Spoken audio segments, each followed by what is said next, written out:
Hi, I'm the hair guy. This is Kitchen Cutters. Thank you for coming to this show today. Today we're introducing again Stephanie, who's here to help us doing some styling. Our model Eve. Welcome Eve, thank you. What we're going to do today is talk about some of these products that we're about to use to style this hair up before we use a curling iron. So we're talking about mousses, we're talking about dry shampoos, we're talking about brushes, hairsprays, combs, everything you can buy at your supermarket. Yep. Everything. So let's talk about this, Steph. What do you think? Perfect. So what we're going to do today is her hair's already dry. And we're just going to do some curls with some different curling irons.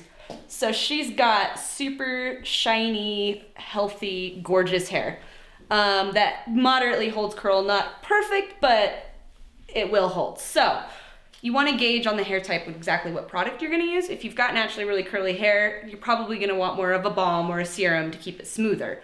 Not so much for the hold part because it's already going to have the hold.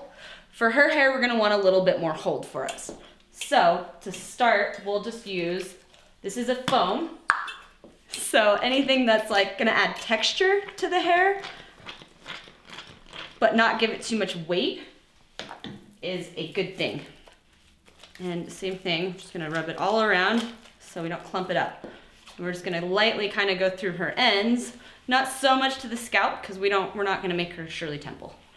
We're just going to have some waves at the end, but this will kind of give her hair a tacky, almost texture to it, so it's going to actually hold and grip the curl. And this is one of those fun styles that all the young girls are wearing right now, and moms. Yep. But yes, having the long straight hair and then having these beautiful ringlets, large curls. I'll just kind of comb it through. It's going to feel a little tangly and tacky, but that's all right. That's good. We want it to not be as silky smooth so the curl doesn't just slide out within the next 40 minutes. So same thing. We're going to section her off, and that's always a good starting point. With doing the bigger curls, so you don't get super, super tight curls, you don't want to have really small sections. We're going to take bigger sections.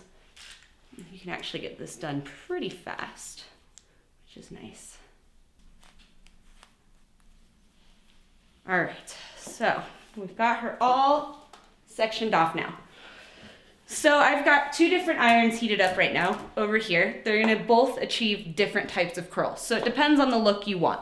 I've got your basic curling iron, and that's going to give you more of the uniformed, nice curl.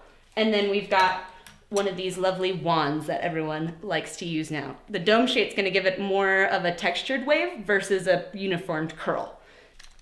So you have a shell on your curling iron. You never want to go against it because that is going to leave a crease and a line in the hair. So I start up here and then slowly kind of feed it in and wrap it as it goes. And I like to always point the barrel down because I like the shape it gives better. We'll hold it for a moment. All right, so once we get the curl off the iron, you want to leave it alone. You don't want to go brush that right away. If it's still hot and you brush that out straight, the bonds are going to set and they're going to stay straight.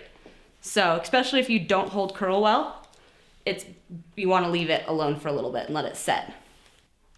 All right, I'm not going to go through and hairspray every single section just because I still want her hair to feel movable and be loose. I don't want it too crunchy, but we will go through with just a very light spray. And this is where you might want to have a robe or a towel around your shoulders because you will get tacky from the hairspray. So sorry. All right, so for the side sections around the face to get that really pretty wave that everyone likes, once again, you're going to want that shell on the outside, point the barrel down, and you always want to roll it away from the face.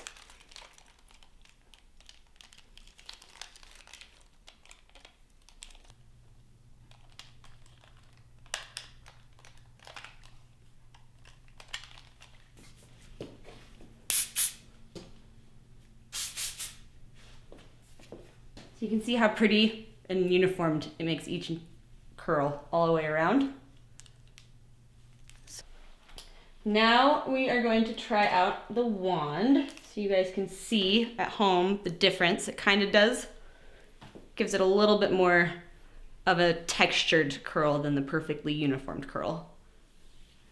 Same thing though, we're gonna go ahead and take bigger sections because we don't want to necessarily make ringlets. We just want to give it a fun tousled look for the evening to go hang out. So we're still always gonna wrap away from the face. And roll it around. And the wands get a little tricky to use because you have to be careful of your fingers, not to burn them. A lot of wands come with a glove, so if that doesn't happen, you'll see makes it a little bit of a different shape. You can use your curling iron or your wand, and a good way to kind of keep it so it doesn't always part necessarily on it is to make sure to get, that's where her cowlick is right there. So we want to get a good little section right all around it. And what we'll do is I'm gonna take the hot curling iron and you can kind of round it over right there, and it'll help kind of hold right around your cowlick before you actually wrap it all the way around.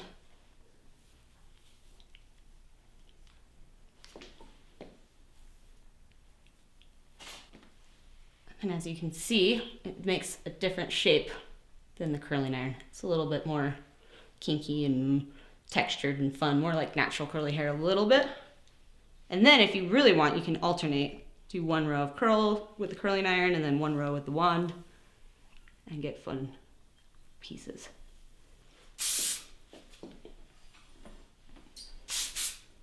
Now that we've got everything curled and wanded, we're gonna go through with our fingers and mess it up. This part, you don't necessarily need to use a comb.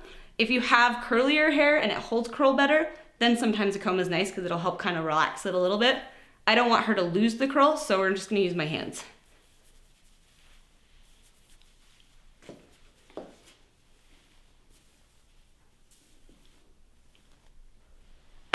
And there you have fun, bouncy, tousled hair. So there are a few more fun little things that could help with this that I didn't necessarily need to use for her hair, but good little tips at home. Dry shampoo is my best friend. It should be everyone's best friend. This one is the one I specifically really like, and you can actually buy it at any grocery store or local farmer market type of place. So what dry shampoo does is obviously for a couple day old hair, you can make your styles last longer. You can actually use it also on freshly washed hair. So why I would want to use it on that is for, like I said in the beginning, hers is super silky and straight and smooth. Sometimes that might be a bad thing if you're trying to get more of a textured, tousled look. So when you're done, you can actually use dry shampoo at the scalp to kind of give it a little bit more of a rougher texture and actually get some body out of it that way. Also, they make these ones in different colors depending on what color hair you have. So this is great for dark people, dark hair, just because normal dry shampoos go on kind of white and leave it with a powdery look, and we don't want that. And then from there, you can go through and comb it. So this is also a really great comb. If you live in a dry place, you can be prone to a lot of static. Plastic combs, like this, will actually create more static. So they make metal combs, and it will not pick up the pieces. So that's a good tip to know.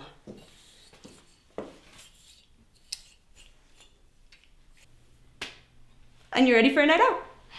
Well, Stephanie, oh my gosh, I can't believe how beautiful this looks. It turned out absolutely amazing. Knowing how straight this was when you first started, let's do a little quick spin here. Eve looks incredible. Look at it. The volume has just taken over. It's so beautiful. And I loved the wand, the top part. The wand's fun. It really gave it a great little edge. And with the wand, you can kind of experiment and play around with it. You can take different size sections, do some bigger ones, and do a few smaller ones mixed in, and it'll give you an even more textured tassel look versus a uniformed. Well, thank you for showing us these great, your talent is incredible. Thank you. Moms, dads, you can do this at home on your kids. Your kids can do it on you, Mom. Have fun. Thank you for coming to Kitchen Cutters. Thank you, Stephanie. Thank you, Eve. Thank you. We'll see you again on Kitchen Cutters.